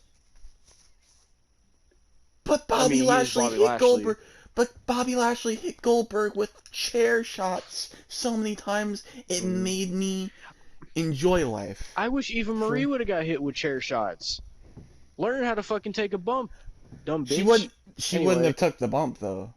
If she got hit with the chair, she would have no-selled it. Or she would have did it like faintly. So yeah, so Goldberg lost. I hope they continue it at Extreme Rules and Goldberg wins the title. I hope Goldberg gets injured even more. I don't think Goldberg's actually injured. I hope he. I I realistically might hope he. actually be No, injured, but I want him to be injured, Devin. Let me have my because hope. they didn't have Lashley attack Goldberg's son just to like have it go nowhere. They're obviously going to continue it We'll have him at some attack his point, son again, and then especially fucking. because they don't have anybody to put against Bobby Lashley now. Now that what happened in the main event of SummerSlam, which we're going to get to. Well, if you want to talk about that. All right, here we are, main event time here at SummerSlam. Universal Championship, Roman Reigns versus John Cena 2. If you don't know, these two fought back in 2017. I don't remember what pay-per-view it was. I think it might have been Survivor Series 2017. No, I could be no wrong. mercy. No Mercy? Okay. Well, they fought back in 2017 when Roman was still the garbage babyface Roman that nobody liked, and Cena was still the like always burying people guy. But now this is two different people. Now we got tribal chief heel. I don't give a fuck. I'm better than everybody else. Roman, and we have the Hollywood star. Fucking. I just want to be 17-time champion John Cena, which was great. And Yeah. so John Cena comes out first. He had some new gear on, which his shirt was like Super Mario 3, but it was John Cena, which looked Oh really yeah, I cool. And looked the that back of up. his shirt. I looked that up. And apparently that's hmm an NFT. So it's bullshit. But the back of his shirt had like every world title that he ever won, and like instead of like a 1-up from Mario, I don't know if you noticed, Austin, but it said 16 up on his shirt, Oh yeah, I saw that. and he had a really cool attire. And then I wish I could have a shirt Roman. like that. You know? Well, so one No. of these fucking wrestling marks will probably sell it on eBay for like a couple grand. There's like So 500 of them, but they're like 1,000 a piece, and it's like fuck you, no. are they really? Yeah. What the fuck? I'm not But joking. anyway, Roman comes out next, and he comes out with Paul Heyman and the Usos, and uh, Roman and the Usos hold up all their titles. The Bloodline looks good as all champions. Uh, then the Usos walk backstage, and Paul Heyman and Roman walk down to the ring, and people are booing Roman. Everybody's behind Cena in this match. Roman took forever to get to the ring, but he finally got in, and the match started. Roman versus Cena 2. The hype was in the air. You could feel that this felt like a main event. Like Yeah. it had main event feel to it.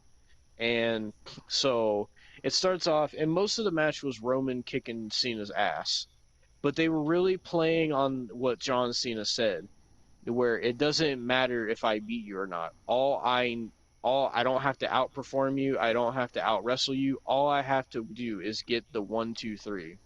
And they really played on that in this match because Roman was like whooping Cena's ass, but Cena kept getting near fall after near fall, roll up after roll up on Roman. He almost got Roman several times before Cena actually started wrestling. But then when Cena actually started wrestling, they had a really good back and forth. There were some spots like Cena going for the 5 knuckle shuffle, getting countered, and then get Superman punched. Uh, there was Roman getting caught in the AA, and then Roman getting AA'd through the announce table. Then there was the part where Roman stood on the steps and taunted to the crowd, and then uh, like literally the ref kept telling Roman, he was like, Roman, I'm gonna count you out, and Roman just didn't give a fuck. And then then Cena started getting some moves in. He eventually hit the 5 moves of doom, 5 knuckle shuffle, and then Cena was struggling to do the AA. It was a really good back and forth. He had the STF in on Roman at one point. Roman got to the ropes. The biggest spot in this match was uh, Roman was trying to do something. Cena stopped him, and then Cena puts Roman on the top rope, and he starts picking him up on his shoulders. And I'm like, Roman's gonna counter it. Cena hits a second rope AA, And I'm like, oh my God, Cena's going to be a 17-time champion. He pins him, and Roman kicked out. Dude, We both legitimately thought that that was it. we thought it was over. We thought it was done. We were so Yeah, fucking hype.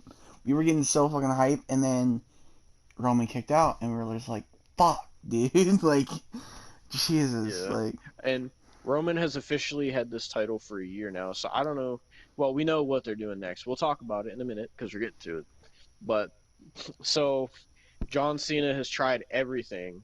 He keeps trying, and then eventually Superman punch, spear. One, two, three. Roman Reigns retains the Universal Championship again, continuing his reign. And he's been champion for 366 days now. But after the match, John Cena's laying there all sprawled out and defeated, and Roman stands over him. He's now humbled John Cena, and now John Cena acknowledges Roman as the head of the table. And Roman kept saying several times during the match, he said that he's going to send Cena back to Hollywood. He said after this match, Hollywood, you can have him, but he won't be the same. And he kept saying, I am WWE. So then Roman's standing above Cena, and the crowd's booing, and I'm thinking, okay, SummerSlam's about to be over. All of a sudden, Brock fucking Lesnar's music hits. and it's like Jesus Christ, The it's arena, I haven't seen Brock get a reaction like that in a while. dude. It has been almost 2 years since Brock has been there. I haven't gave a reaction that like about Brock that big in like you know I haven't been excited about Brock Lesnar in fucking years because he would Yeah, just come back, leave, take a championship, and leave. Like that's all he yeah, would fucking do. But now I'm actually fucking hyped for Brock. yeah. So the fucking arena exploded when Brock's music hit. And like also we forgot to mention in the match, Michael Cole was being a Cena mark because he kept marking out every time Cena was getting offense, and then Pat McAfee was marking out, and then they were both marking out when Brock's music hit. So Brock comes out, right? This is a you talk about 2K22 hitting different. This Brock hits different. Brock came out. He's got a full blown beard. He's got a ponytail, and he came out rocking a tight black shirt, no sleeves, and some fucking farmer jeans. You know, And Brock I'm looked gonna name this Brock. beefy as fuck too. I'm gonna name this Brock. This is Perk Lesnar. That's what it is. He literally, dude, he is in scary shape right now. Like he He looked, looks even with his silly terrifying. ponytail, like with his silly ponytail, he looks fucking intimidating. Like, so, and dude, I was literally saying, I was like, oh my god, he's got the farmer jeans. This is literally Farmer Brock. It feels like Farmer Brock to me. And so Roman is like, he looks scared. And then, like, if you notice, like, the reaction on Paul Heyman's face, and this is going to be interesting because so Brock Lesnar comes down to the ring, and Paul Heyman is just like, oh my god, what do I do? And so Brock, uh, like the crowd's chanting, "Holy shit!" And so Brock climbs up the ring steps, looks at the crowd, and then gets in the ring, and then he gets in Roman's face, and then Roman cowers away from Brock. And then also when Brock got in the ring, funny enough, the first thing he did, he didn't go straight for Roman. Brock looked directly at Paul Heyman and started walking towards him, and Paul Heyman got out of the ring. So I'm really interested what they're gonna do with Lesnar and Heyman now that they're not a thing anymore. Yeah. Because since 2013 all the way up to 2020, we've seen the same Brock Lesnar and Paul Heyman shit. But now it's going to be interesting because Paul Heyman's with Roman Reigns. He's not with Brock Lesnar anymore. So it's going to be interesting to see what the fuck Brock Lesnar says and does without Paul Heyman. And now that we have this new Brock, I'm definitely excited to see it. I don't know if he'll be on. Knowing Brock, he's not going to be on every SmackDown. I know that, but I don't know He's if at he'll be on least SmackDown this week. I feel like he'll at least be on SmackDown this week, at least.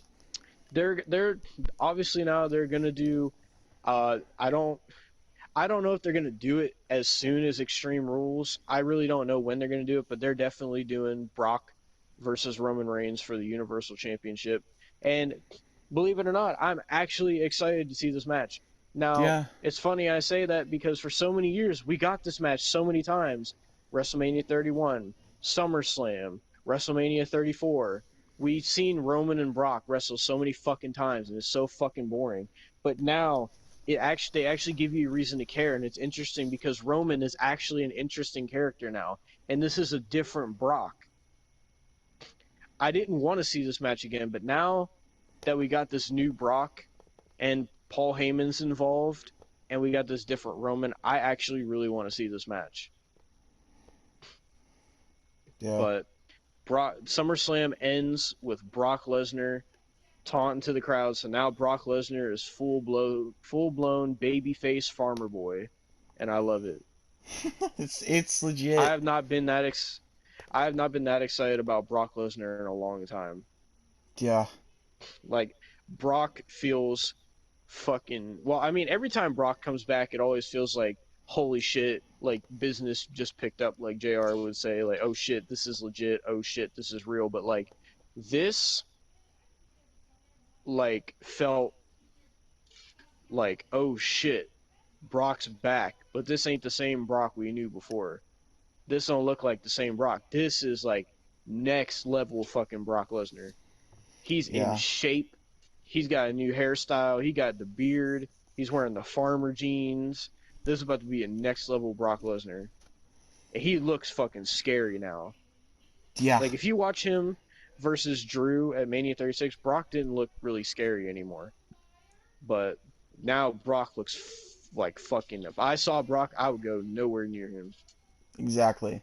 Like and like I said, the thing I'm most interested about, I don't know about you, but the thing I'm most interested about is how they're gonna tell this story with Paul Heyman because these are both of Paul Heyman's boys going at each other.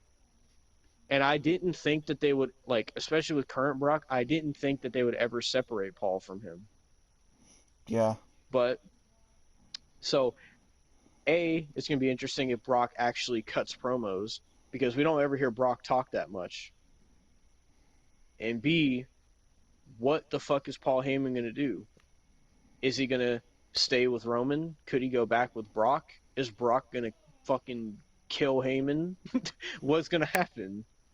I like if they did one thing with this show is they gave you all the reason in the world to watch SmackDown.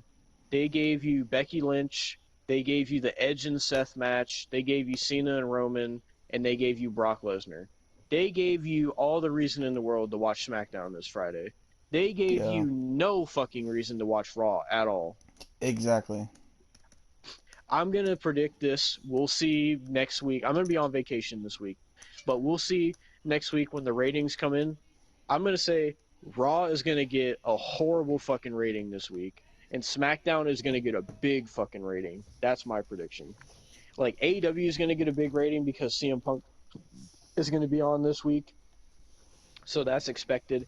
I honestly, if Punk is not on Rampage this Friday, I think SmackDown is going to beat Rampage. Well, it's probably going to beat Rampage anyway, but like they might have to put Punk on Rampage now. If they're going to have Yeah. Brock on SmackDown, they got to put Punk on Rampage. Oh yeah. But SmackDown's going to get a big rating this week if Brock's on there, and people are going to want to see Becky Lynch too since she just came back. Like, and they're going to want to see what happens next with Roman and with Edge and Seth. Like, they really, really, and Bianca as well. They like really gave you, and also you still have, and this is the interesting thing.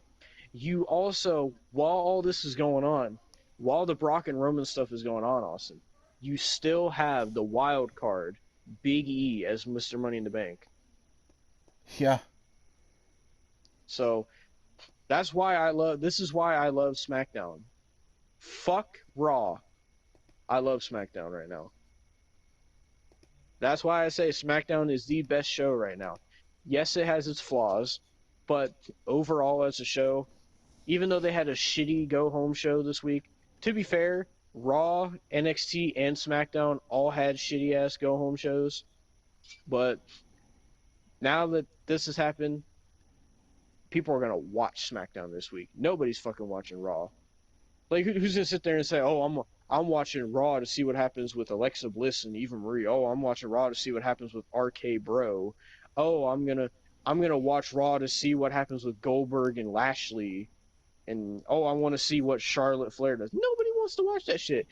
Now you got that, and then you got people like, "Oh shit, Brock's gonna be on SmackDown Friday. What's gonna happen with Brock and Heyman and Roman and the Bloodline, and what's gonna happen with Becky Lynch and Bianca? What's Bianca gonna do now that she got fucking jobbed out? What's Becky Lynch gonna do now that she's back? Uh, like what's gonna be next for Edge now that he beat Seth? What's Seth gonna do? Is Seth gonna go crazy because he lost to Edge? Is who's Edge gonna go after? Like, what's Big E gonna do? When's Big E gonna cash in? Like, Yeah. it's fucking wild, man. It is wild, and I love it. Fuck Raw, and I love SmackDown, and that was SummerSlam 2021. Yeah, that was. And uh, at the end of it, I would say overall, it was a good show. I enjoyed it way more than Money in the Bank. I'll tell you that. Um, SummerSlam was a good show. It was a good Was it the show. best SummerSlam? Was it the best SummerSlam of all time? Hell no. Was it the worst SummerSlam of all time? No. It was a good show. Had a lot of bad, but it also had a lot of good. So you know what? At the end of it all, even though I screamed my head off about Alexa Bliss and Eva Marie, guess what? I don't gotta talk about it no more because we're not doing this no more. Yeah. I would be glad to talk about SmackDown on the podcast. I don't want to talk about Raw unless something happens with Goldberg. We're not talking about Raw.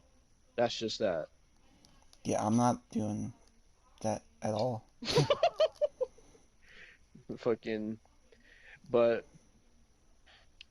overall, SummerSlam was a good show. Even though it was 6 hours long, by the way.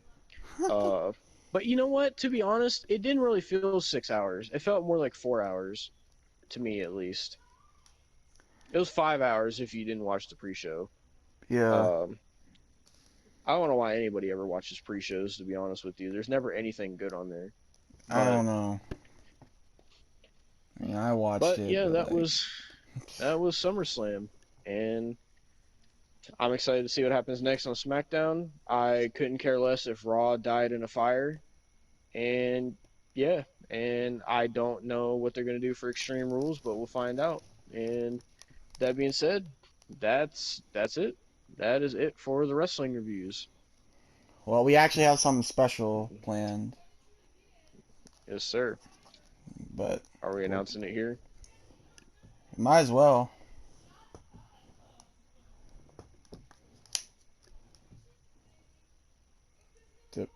Hello? Hello?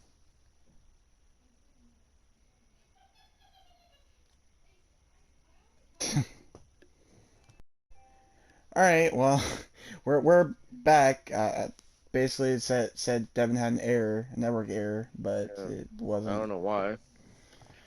But so basically, for what we're announcing here is SummerSlam is our 49th wrestling review. Yes. So if you go to the playlist, this will be in there. You'll see 49 videos. So what we thought is like, well, we're done reviewing stuff, but we can't just leave it at 49. We have to do something for 50. Yeah. So for number 50, we're not going to be reviewing anything, but we came up with this idea of we're going to, for the 50th wrestling review special, we are going to rank all 49 of our reviews from worst to best to see which one was the best out of all the reviews we did. That is going to be our 50th video of wrestling reviews and our last video in this playlist. Yep. So, and that will be the cap for the wrestling review series. It will never come back. We'll still we'll still talk about wrestling, but it'll be on our actual podcast. Yeah. But the wrestling review series will never come back after this. So don't Yeah. ask. Don't. If you want to hear us talk about any wrestling, we may or may not talk about it on the podcast. It depends on what happens. But Yeah. as far as standalone wrestling reviews, we're done with those now. And Yes. we also need to kind of like not step away, but kind of like ease off on WWE, especially.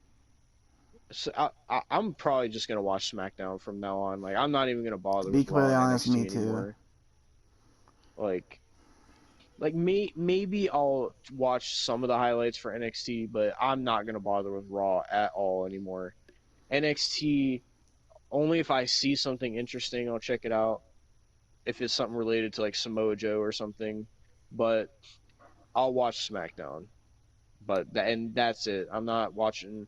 I'll watch the CM Punk stuff on AEW, but other than that, I'm not gonna watch any other wrestling but SmackDown because I think that's also gonna help us not feel as toxic towards wrestling as well. And hopefully SmackDown does not get shitty. Yeah. Hopefully, but so that's what we're gonna be doing for the cap of the wrestling review series, the 50th special ranking video, ranking every single review from Raw Legends Night all the way to SummerSlam. And it's crazy to think we started this in January. We've been going January, February, March, April, May, June, July, August. We've been doing this series 9 months, and we took like a month break from it.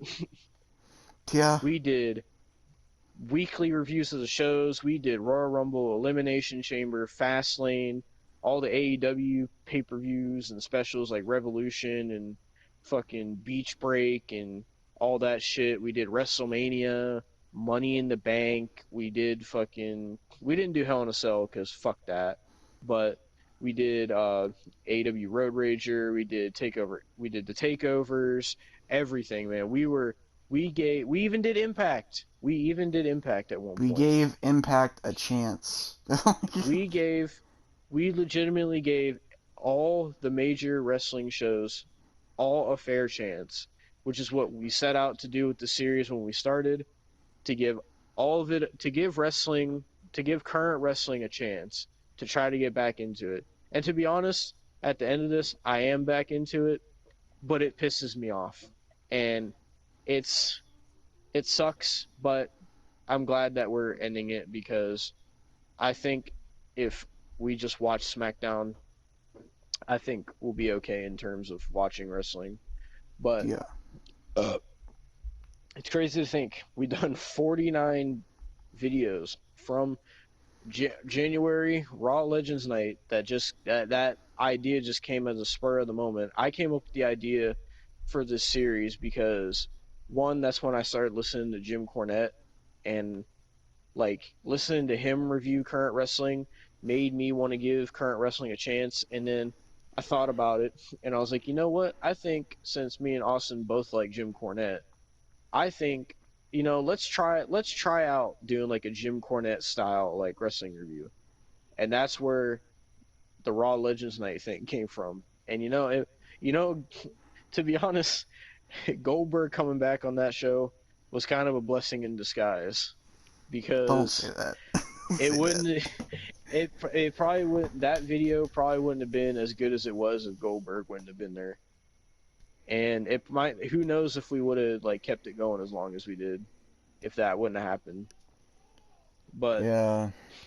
here we are all this time later, January all the way till August. It's about to be September now. Pretty much almost a year of watching current wrestling, and we still got the whole rest of the year like The fuck?